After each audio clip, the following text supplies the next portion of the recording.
Hello everyone and welcome to the EIS video series Taking Action on Gender-Based Violence. My name is Selma Augusta. I'm the National Officer for Equality at the EIS, and today I'm speaking to Vic Valentine.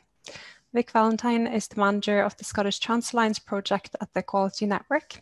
The Equality Network is a charity working to improve the human rights and equality of LGBTI people in Scotland, and the Scottish Trans Alliance project focuses on improving trans equality, inclusion and human rights. They are a non-binary activist who leads on Scottish Trans Alliance work with the gender-based violence sector. They've been involved in trans/feminist activism and campaigning for several years and are passionate about building trans equality movement that is underpinned by feminist principles. It's great to have you here today, Vic. Thanks. So over to you and your presentation. Okay, perfect. So just share my screen.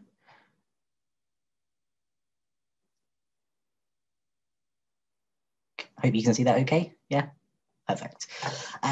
So just here to talk a little bit to you about LGBT people's experiences of gender-based violence. So one thing that we know is that lesbian, gay, bisexual and trans people of all genders experience gender-based violence at a similar rate for women. And I think that we can start to understand this quite easily if we think about the gender in gender-based violence. So what is gender-based violence? Well, James Lang describes it as any form of violence used to establish, enforce or perpetrate gender inequalities and keep in place gendered orders. In other words, he says, gender-based violence is a policing mechanism. So this helps us to see why women are overwhelmingly the targets of gender-based violence. It's because of sexism. Gender-based violence is both a cause and a consequence of the sexism in our society. Gender-based violence is used to enforce or perpetrate gender inequalities and keep in place gendered orders, as he says. But also it helps us to understand why LGBT people experience gender-based violence at high rates. LGBT people are in and of ourselves seen as outside of these gendered orders because the types of relationships that we have or our identities are considered what's outside of sort of regular gendered social norms. So when we apply a gendered analysis to gender-based violence, we can actually really helpfully understand why LGBT people of all genders and women should be included in the focus of this kind of work. And I think also really helpfully see that it's not about saying in any way that a focus on LGBT people should take away a focus from women, because using a gendered analysis will always automatically center women anyway, who are overwhelmingly the people impacted by gender-based violence. So what kinds of gender-based violence do LGBT people face? Well, I think obviously, to a degree, LGBT people can experience the same kinds of gender-based violence as all women do. So things like domestic abuse, sexual violence and forced marriage. But it's worth knowing that sometimes these might manifest in particular ways in relation to people's sexual orientation or their trans status. So for example, you could have a lesbian teenager who's experiencing domestic abuse, but she's not out to her homophobic parents. And in fact, an aspect of the domestic abuse might be that her partner is threatening to out her to her parents. And she'll then be very disempowered to seek support or talk to someone about what's going on for her, because she'll have to out herself to her parents by talking about the relationship. And that places her in an even more difficult position in terms of seeking support or talking to someone about what's going on. Another kind of example you could think of, that there might be a non-binary trans person who is being prescribed hormone medication for their transition, and they might have a partner who prevents them from going to the pharmacy to collect their prescription because they're opposed to that person's transition. So in both situations, they're domestic abuse, they're controlled by a partner, but they might kind of manifest in particular ways for LGBT people that we wouldn't see necessarily in kind of heterosexual relationships or in a more kind of classic understanding of what aspects of control and domestic abuse might look like. But I think if we also return to this idea of gender-based violence as a policing mechanism, as Lang talks about, we can actually see that LGBT people may face gender-based violence in some other ways, and those include homophobic, biphobic or transphobic bullying, which might happen from pupils as students, or it might also happen by colleagues in workplace settings, and also through homophobic, biphobic or transphobic hate crimes, including sexual violence, but also things like physical assault, threats and verbal abuse. So we did a really big study into Scottish LGBTI people's experience of hate crime back in 2017. And unfortunately, our findings were that hate crime experiences are really prevalent for our communities still in Scotland. There's a kind of collection of some of our graphics about what we found up on the screen now. But you'll see that 80% of trans people had been the target of a hate crime at some point in their lives. That was applied to 66% of gay men, 65% of lesbians, and 53% of bisexual people. We also know, though, that unfortunately hate crime for many people isn't a one-off. It's not something they experience once.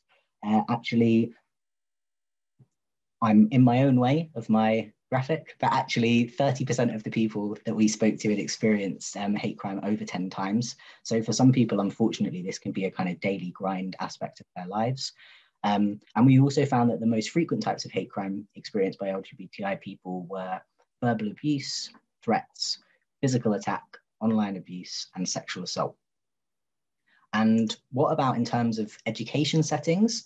So unfortunately, in our hate crime report, we found particularly that school was a really common setting for experiences of hate crime for LGBTI people. So each of these numbers relate to the people who had experienced these things. So it's not 55% of all LGBTI people had experienced threats of being outed at school. It's of everyone who had experienced threats of being outed that happened at school. But yeah, we saw kind of school as quite a common, in fact, sometimes the most common site of where people had experienced hate crime. And as you can see, that includes threats of being outed, verbal abuse, physical attack, threatening or intimidating behavior, and threats or actual damage to their property. And we also know that homophobic, biphobic, and transphobic bullying in school remains high.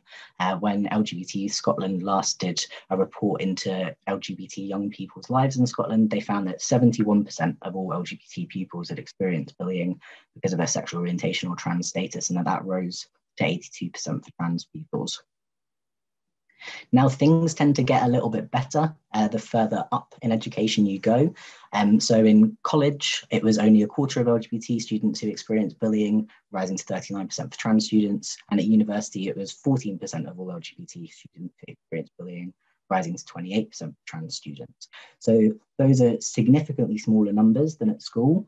But what we know young people, and in fact older people returning to education, tell us is that because school has often been a site of such high levels of bullying, there can be a real kind of fear around all education settings and what you might experience. And I think it's worth thinking about that in terms of for students who are progressing up through college and university, but also actually for staff who perhaps are returning to education settings for the first time and reflecting on their own experiences at school where they might have experienced homophobic, biphobic, or transphobic bullying. So what are some of the barriers that LGBT people might face in terms of talking to people and seeking support around gender-based violence they're experiencing? These are the specific ones. LGBT people will experience many of the same barriers as other people relating to things like feeling like what happened to them wasn't serious enough to describe to as abuse, or not wanting to kind of out the perpetrator of abuse because they love them and it's complicated within the setting of their relationship. But we certainly see a kind of range of barriers specific to LGBT people. So in particular, I think there's the fact that domestic abuse is often framed as kind of only happening within heterosexual couples. It's most often depicted as something that happens, in couples between men and women, by men towards women. LGBT people may not be out, and then that makes talking about what's going on really difficult because they'll have to out themselves to do so. LGBT people can have fear of negative reactions about their sexual orientation or trans status if they try to access support. And we know that's true across kind of all services, but particularly talking about something like gender-based violence that's already difficult. That fear of a homophobic, biphobic, or transphobic response from either a service or a person they share what's going on with can be a really big barrier.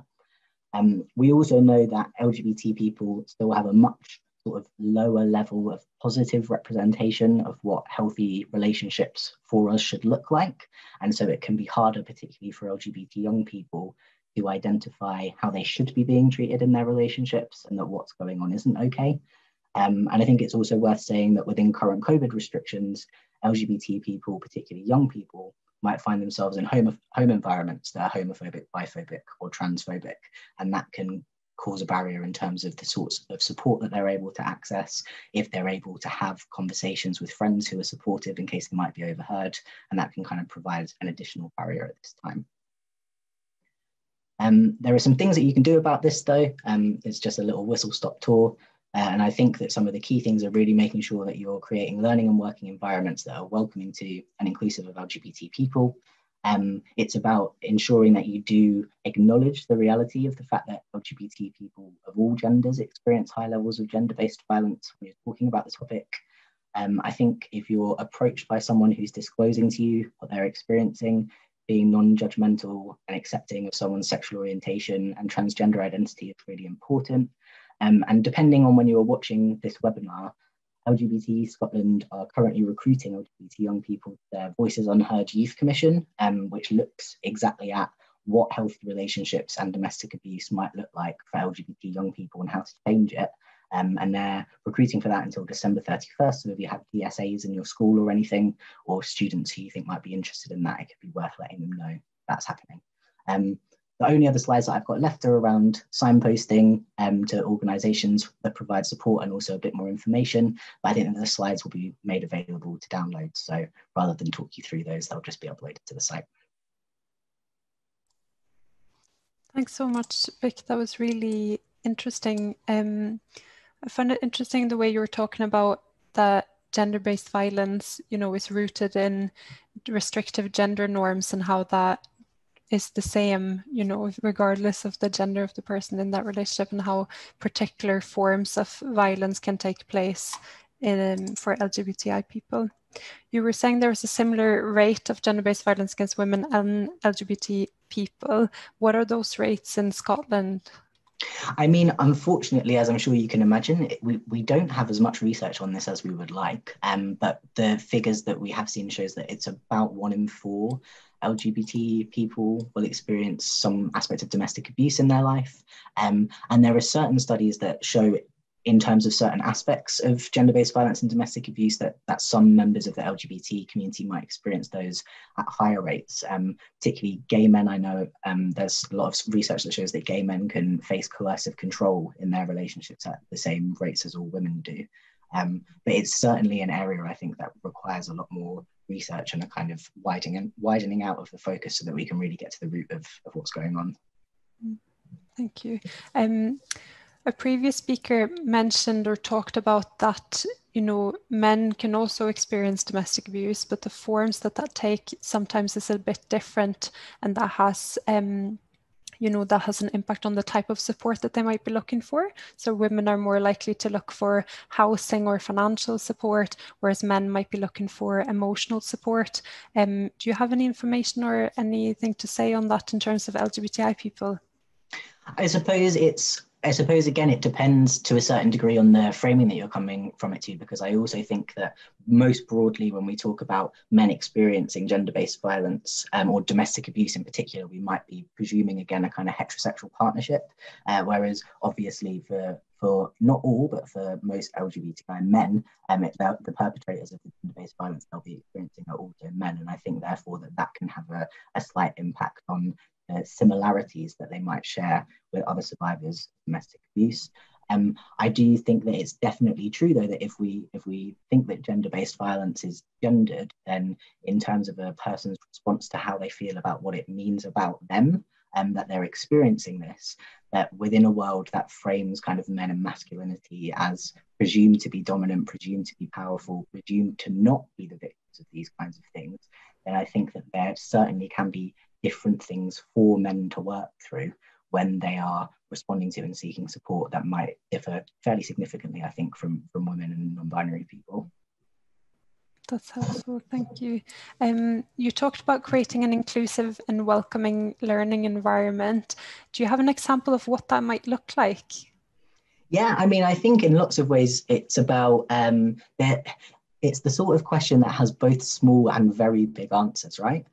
So I think that there are really little things you can do, like think about the kinds of posters that are up around your school, college, or university buildings and make sure that some of them just reference LGBTI people, their rights, the fact that you want to welcome them. But also in that much broader sense, there's obviously work going on in Scotland to try and ensure that there's LGBTI inclusive education. And I think that that's really important because you kind of need to take a whole school approach and ethos all the way through the curriculum to making sure that LGBT pupils and also LGBT staff can see that they're valued and included in what's important for young people to learn. Thank you.